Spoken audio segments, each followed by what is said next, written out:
Welcome to Connecting the Dots, a laser-focused, quick-fire interview on food and the economy with international experts, where we seek answers to questions all of us should be asking. I'm Ajay Jakar, Chairman, Bharat Krishik Samaj, Farmers Forum, India. Today, we're delighted to have Professor Corinna Hawkes, Director at the Center for Food Policy at City University of London with us. Her work is focused on diets, obesity, malnutrition, health, and the food systems. Thank you, Corinna, for joining us today. Thank you for inviting me. The UN Food System Summit has just drawn to a close. What are the top 3 proposals to emerge that will translate into concrete actions to help change the broken food systems? The 3 things I think that were the most important that came out of the summit. The first were the national food systems pathways, which countries have been putting together. Will they be implemented? I don't know, but the fact that they exist and that countries have engaged in developing food systems pathways, I think is a real move forward. A second thing I would like to mention, I don't really think there's 3 top things. There's 3 things that are meaningful from my perspective, is a coalition that I'm involved with, the Healthy Diets Coalition, the Coalition on Healthy Diets and Sustainable Food Systems. One of the big challenges that we face is that there's so much activity going on in food systems, so much potential to influence what people eat, but we haven't done a very good job of understanding how it all fits together, and aligning it in the right direction, and that's what we hope to do in the coalition. And thirdly, I think that one of the most important things that emerged was new relationships. So it's not a specific action, a specific coalition, a specific thing, but it's those kind of indirect, intangible relationships where people who never would have had the chance to meet each other have met each other. And I actually think that might be the most transformative aspect of the summit. I think you're right on that, because the ability to network and change policy, the potential is immense. No food systems can be all-encompassing. There will be disagreements. For example, the proposals of the scientific group of the UN Food System Summit have very little resemblance with the UN Food System Summit Wise Share Production Champions Network, the Producer Engagement Group, or even the Action Track 3 Nature Positive Production proposals. So frankly, what are the big misses at the Food System Summit, if I may ask you that? How it all fits together. The big promise of the summit for me was the ability to step back and look at the big picture and understand all of the different connections in the system, not because it's academically interesting, but because it has profound implications for what we need to do, and also how we need to do it and who we need to do it with. And that ability to make connections was done through these relationship building, as I've mentioned. But actually, the summit, I think, missed the opportunity to say, okay, so there's this action over here, there's that action over here, there's this point of view, there's this ideology, there's this understanding, there's this language. How do we actually step back and see how it all fits together? And maybe it was just too much to ask. It was too much to ask, clearly. So perhaps it's unfair, but I think the big next step is to have a governance structure that is really able to understand how all of these different things fit together, in order to really identify what the crucial systems leverage points are. What are the absolutely crucial things that we need to change in order to tip the system into a transformed system? Well, I really hope the governance structure that you're talking about has stakeholders as producers and consumers, and it does not limit itself to economists and scientists. I mean, as a farmer, that's what I think. I agree. It does need to have this diversity of stakeholders, but that needs very careful management. It needs people who know how to listen. It means people who are open-minded. It means people who will listen with curiosity. So it takes a certain type of person and a systems thinker to be able to manage that diversity, because it's difficult and there'll be conflict. The 2021 Global Food 50/50 report reviews the gender and equity-related policies and practices of 52 global food system organizations. You have highlighted that men hold 73% of CEO and board chairs in food system organizations, and women represent less than 34% of senior management. What is the solution to this? Well, it's a very good question, and I applaud the International Food Policy Research Institute and the Global Health 50/50 team for producing that report. My own approach, a solution to it, is to have established, co-founded a new leadership initiative, a women's leadership initiative for the most part, in nutrition and food systems, which is focused on the idea that we need to adopt different ways of leading, so specific leadership practices. So at the moment, certain types of leadership practices are rewarded. And while those leadership practices, quite macho, top-down type of practices, are adopted by both men and women, and there's no clear delineation, I do believe that women can bring to leadership a diversity of aptitudes and skills around participation, around listening, as I just mentioned, about the power of reflection, the power of vulnerability. And these are the skills that I think we really do need in order to manage our way through the conflict in the food system space. But they're not rewarded.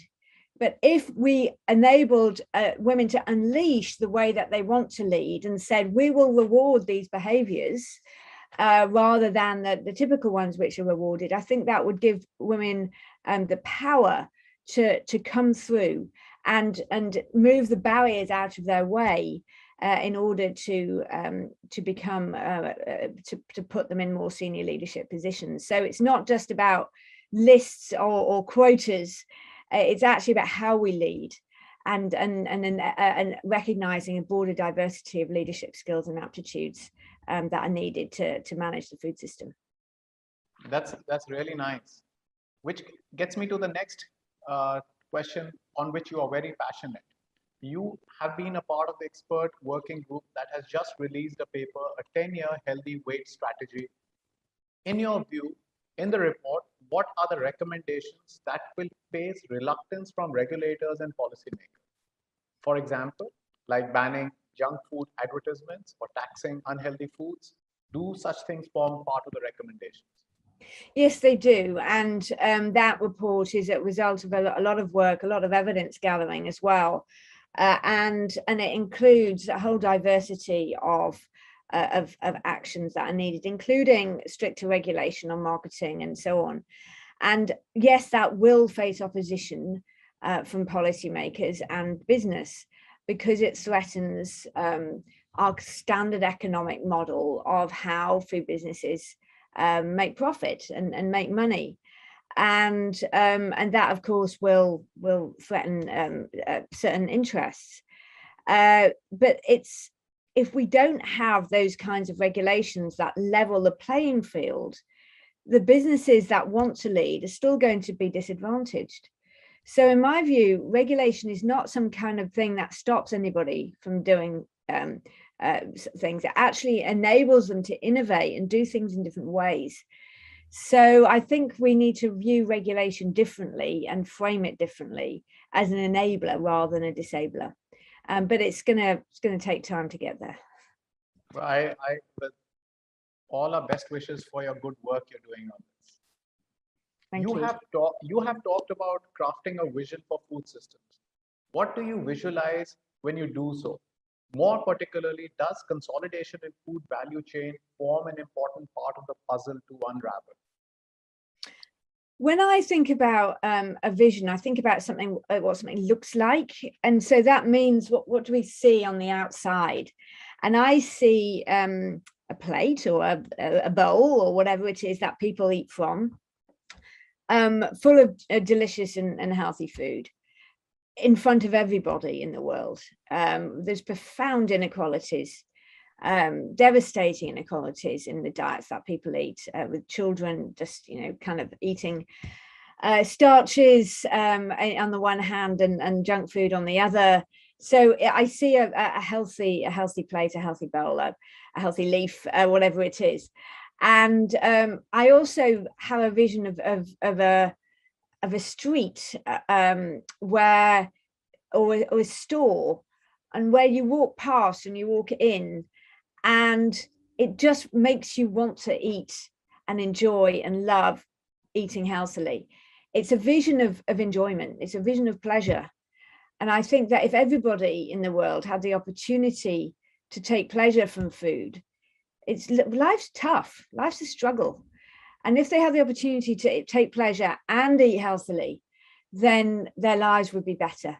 And it's the same in a rural area. What would I want to see growing in the fields? Food that I think that is going to nourish people. So it's a vision of the world and what it looks like, and it's a vision of the food in front of people. And then you sort of think, well, what system do we need to produce that? And we need to start with people and say, what kind of system is going to feed people well? And at the moment, our system, which is highly consolidated with power imbalances, is a bit warped, really. And so I think there's a lot of changes that need to happen in order to enable that vision of what we can see. IPCC on food, how far are we from it?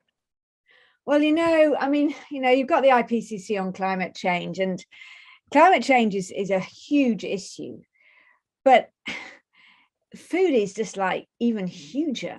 I mean, the number of issues which are connected to food, whether it's people's emotional health or the health of the planet or the livelihoods of millions of small scale farmers. I mean, it's just huge. So I am not sure how practical it would be to have an IPCC on food. And I worry deeply about who would be on it, and like all of the issues around power and science and whose knowledge counts.